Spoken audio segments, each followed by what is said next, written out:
I hit record and it turned off. I thought you just saw my... I don't know what's going on with this thing. It just keeps turning off. I'll send you footage. We'll dub mine into where yours goes out.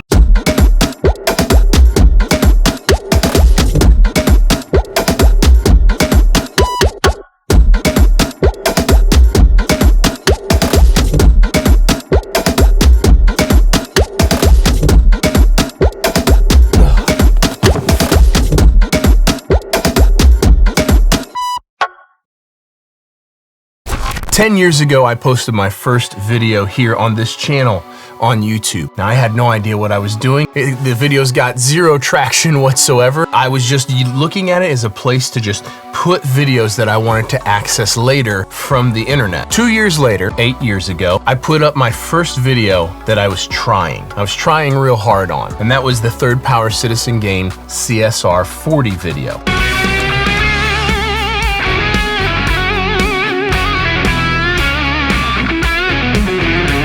It was a piece of music that I wrote that I was playing guitar on and filming it to promote the new amp, my new amp. But YouTube to me was still just like this weird thing of like, I just put videos here. And I also put those same videos on Facebook and Instagram because I didn't know what else to do. But 6.5 years ago, I decided I was gonna make a go at this YouTube thing. Initially, it was gonna be as a podcast. I was gonna start a podcast. Now back then I was filming with my iPhone and running an SM7B into Pro Tools and then editing in iMovie, which is the stock software that comes on every Mac computer. And the first 2 videos that I was trying to do this YouTube thing on were done like that.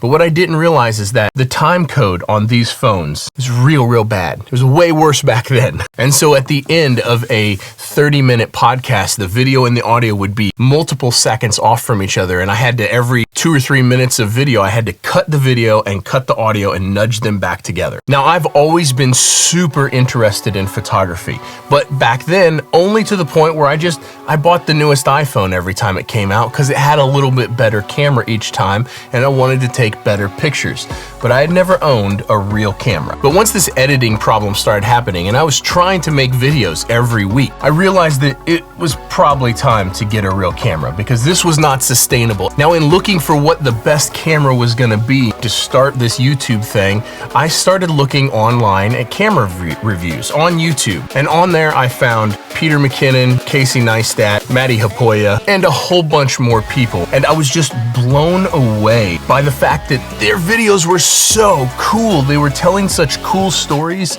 and covering such cool gear, and they were so inspirational in their content. And I, up until this point, watched zero YouTube. To me, YouTube was a place to go where if I needed to figure out how to put a new faucet on my kitchen sink, this is where I would go. I would search it on YouTube and find some handyman doing it and then copy the instructions. To me, YouTube was only a platform for those sort of things. And I knew YouTubers existed. I knew Logan Paul existed. But I had no idea what being a YouTuber actually was. I had no concept of it. But in finding Peter McKinnon and Casey Neistat, Maddie Hapoya, a bunch of these others, I just was like so many people, what if I just did Peter McKinnon, but in a recording studio? And so I figured out what camera to buy. It was a Sony a6400. It was $1,000, which was a lot of money for me to spend on a camera back then. But it gave me the taste of what a real camera could do. I paired it with a Sigma 16mm f1.4 so I could get that nice shallow depth of field that made it look kind of pro. It was my first taste of having a camera that could shoot real photos, that could take raw photos and then edit them in Lightroom. And the latitude that you had to just push stuff around in Lightroom and really make incredible photos, even with what is in the grand scheme of things a very budget camera. Now, this camera had major shortcomings. It had no stabilization in it, so every time I held the camera, it was super shaky and like jittery and like it didn't look very good. It had a pretty horrible dynamic range in the grand scheme of things. Your cell phone now has way better dynamic range than what that camera had. Dynamic range is how far into the brights and how far into the shadows you can see simultaneously, and this camera was not great, but it made me obsessed with cameras and with filmmaking and with storytelling and with photography. And it was my kickoff to my journey of this whole thing. I made over 100 videos videos with that camera. I got my first 1 million views on the channel with that camera. I learned about lighting and about storytelling and about so many things from that camera. And then when the Sony a7 IV came out, I decided it was time to go full frame. Let's get a nice camera. Now, in the grand scheme of cameras, the Sony a7 IV is very much a average, run-of-the-mill, middle-of-the-road hybrid camera. That is, it's great for photos, it's great for video, it's not anywhere close to the top dog at either of them. But it had great stabilization. I could then shoot in log, S-Log3, which is a real flat color profile, so then I can color grade, makes everything look a lot better. It had great image stabilization, so when I handheld the camera, when I was vlogging stuff, it looked good. And the full frame look is just, it's so much cooler. It's so much more shallow. The lighting is just so much better. Everything about that Sony a7 IV was better. Now I'm 359 videos into the channel, 360 something by the time you see this. The channel is quickly approaching 15 million views. And I just kinda can't believe it. My YouTube journey has been filled with incredible opportunities and some pretty serious stresses. See, I never started this to become famous. I never anticipated becoming a YouTuber. I still don't consider myself a YouTuber. I am a music producer and a mix engineer who happens to make videos. And I never saw this whole thing coming. It wasn't what I planned on doing. I wasn't trying to get famous. I wasn't trying to get free gear. I just was trying to make videos because I enjoyed it and because I wanted to help people. So it started off as a way for me to be the mentor to others that I wish that I would have had. But in the process of doing that, I fell in love with filmmaking and with storytelling. I fell in love with the art of crafting a narrative and weaving video footage in with dialogue and figuring out how to find a path through a story, or take a thing like what I'm about to show you that has absolutely no story to it whatsoever and figure out how to craft a narrative around an inanimate object. Like that's so fun to me. And what's interesting, what I did not expect, is it scratches the creative itch in my brain that I had no idea it was gonna scratch. Now, last week, Andrew Masters was here and he did an updated studio tour of the whole place. It's the first video that there's ever been covering both rooms and everything that is existing in this studio. It was an awesome time. It was an awesome hang. I'll link the video down below. In that video, my camera was acting up real hard. It was dying. I hit record and it turned off. I thought you just saw my... Whatever. So, I don't know if I got any of that, but that's fine. Are you rolling out? I'm rolling. Okay, Can we do a dramatic reenactment? Yeah, here we go. I don't know what's going on with this thing. It just keeps turning off. I'll send you footage. We'll dub mine into where yours goes out. My autofocus kept like turning off as well. When I would crash zoom, it would not focus. You know, that's why I stay with Canon, because, you know, they don't innovate. It's just They don't innovate. They don't try new shit. It's just always the same. I use this camera every day, and it's like flawless every day until Canon boy comes in here. The camera that I've shot 5,000, 6,000 photos on, I've shot hundreds of hours of video on. It has went all over the US with me. I've shot my very favorite photos that I've ever taken in my entire life on the Sony a7 IV, and it was dying in real time in that video. Now, cameras are expensive. It's a huge investment to get into a real camera system. And at the time that I bought that Sony a7 IV, it was the best of both worlds in the price range that I could afford to buy something that did great photos and great video, but not top of the food chain at either. But I've been preaching on this channel for a long time that you should spend money one time. You should save up and get the ultimate. I should say I bought it. I paid for this. No one sent this to me. So I want to unbox this. I want to show you what it is. But I also want to encourage you to go over, if you're into this sort of thing, go over to my second channel where I'm going to be talking a lot more about cameras, about filmmaking, about photography. So be sure to go subscribe to the second channel. I'll put a link in the description down below. Of course, I will also put a link to this camera down below, and more on that later. Okay. Now, one of the things you might not expect to see is Sweetwater candy in a camera thing. We're gonna talk about that in a second. Oh, cinema line. Yes. Hello, Sony. So I will put links down below. The Sony FX3 cinema line. This is an actual cinema camera. This is my first one. Let's see here. We have got, oh, it comes with a battery charger. Let's see what we got here. This is probably the top handle. Yes, XLR top handle. So what's very cool about this is you have two XLR inputs here, and this shoe connects right to the camera and transmits audio right to it.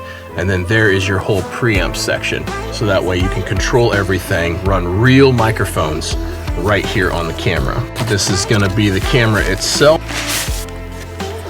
Look at that. Real full frame cinema camera. And then we get one battery. And there we have it, my first actual cinema camera.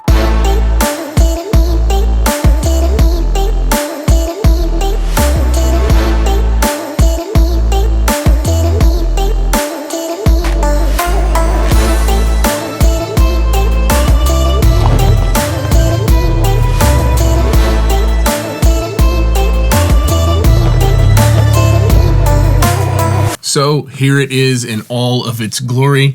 Sony FX3 all built out with the cage. Now I want to go over some of the stuff that I love about this, some of the stuff that's different about this from my last camera, and what all I'm using here. But if you want full detailed breakdown of every single thing that's here, most of it is already up on my second channel. That channel's pretty much dedicated to content creation, everything filmmaking, photography, YouTube strategies, like all that kind of stuff. So link in the description to go hit that up. And I also just want to thank Sweetwater for getting this camera to me overnight. When my camera died, I called them and I was like, I need a camera right now. And I think most people don't know that Sweetwater sells camera gear. They have quite an extensive selection of cameras, on-camera microphones, video lights, all that kind of stuff. They have an entire section on their website for content creators. And so while Sweetwater did not give me this camera, they definitely helped me replace it very, very quickly when I needed it right away. So thank you so much to Sweetwater for the help, first of all. Secondly, for sponsoring this video. There's links to all of this stuff in the description down below. All the cameras, all the lenses, all the lights, everything that I use, there's links in the description down below. And like always, most of those links go to Sweetwater. So anytime you need any camera or any lights or any on-camera microphones or anything geared toward content creation, check out Sweetwater. Incredibly fast shipping, incredible customer service, and I really appreciate them. Okay, so Sony FX3 is a full frame cinema camera, which means it has all sorts of stuff that a normal camera doesn't have, including dedicated buttons for white balance and ISO and peaking and all kinds of stuff just built right into the camera. Has a built-in cooling fan so it'll never overheat no matter what I'm doing, how long I'm running it. It is just built significantly better than my other camera. It's all metal housing, like this is a professional camera. Now I've got it rigged up with this small rig cage. It reinforces the top handle, gives us a place to put a V-mount battery so I can run this all day long on a single battery. And then in addition to that, we've got an XLR microphone right on the camera, a Sennheiser 416 industry standard, as pro as it gets shotgun microphone right on the camera that goes right into the XLR module. And so that way you don't have to sync audio in post. It's just all one single file to edit. This really speeds up my workflow. And I am completely shocked at how awesome these preamps sound. They are so clean and so detailed. I'm very, very impressed. Now on the camera right now, we've got a Blazar Mantis anamorphic lens. That's one of the things that gives so much character to all of those clips that you were seeing. Most Hollywood movies, a lot of Hollywood movies are filmed with anamorphic lenses. That's what makes it widescreen like that. It's a totally different look than a normal lens like I'm filming on right now. Topped off of it, we've got an Atomos Shinobi 2 monitor, so that way it's got all my focus peaking and my D-squeeze and just all the tools that you'd ever need for exposure and for focus built right into the monitor, and it is very, very thin and very low profile. Then we've got on here the Tilta Nucleus 2 focus motor, and it is paired with a wireless follow focus right here. What is awesome about this is then I put my cell phone in here, just like this, and I've got a handle and it all connects to the camera, and then all I've got to do is change focus wirelessly, because cinema lenses are full manual lenses. Now I can use all my same autofocus lenses with this and do all the same stuff, but if I really want to do the super cinematic thing, you run cinema lenses or anamorphic lenses, and this allows me to change the focus anytime I'm not next to the camera, so I can be far away and just sit here and look at it and capture focus. This is a literal game changer. After spending the last few weeks filming with cinema lenses on this, I'm really falling in love with this workflow. It's slower for sure. It's not nearly as run and gun, and all the autofocus lenses that I've been using forever still absolutely have their place. But when you really want to take all of the control over something and really make it look incredible, manual focus cinema lenses are just, it's a different thing. And now that I've spent real time working with them, I understand why all movies are shot with cinema lenses that are full manual. Now, another awesome thing about the Sony FX3 is it is full frame up to 4K 120 frames per second. So ultra slow motion at full frame 4K. There's not a ton of cameras that actually do this. So as the title of this video suggested, I finally have my dream camera for YouTube. But this is not just for YouTube. This is a full-on cinema camera. Like, people shoot documentaries. There are entire Hollywood movies that have been shot on this camera, and it is pretty awesome to have it in here. It's not an inexpensive camera. I'll put links to it down below. Go check it out. Look at all the specs, look at the price, all that stuff. It's not an inexpensive camera, but it is the very best thing on sale today for what I do. YouTuber, independent filmmaker, short documentary maker, that sort of stuff. So I am incredibly pumped. I hope you just enjoyed this journey. I hope you enjoyed following along with this story, and I appreciate you being here. Don't forget to hit up the other channel, links in description. If you're into content creation, you want to learn more about cameras and photography and video making and YouTube and social media, hit the link in the description and go follow that channel. I guess that does it. We'll see you guys in the next one. Peace.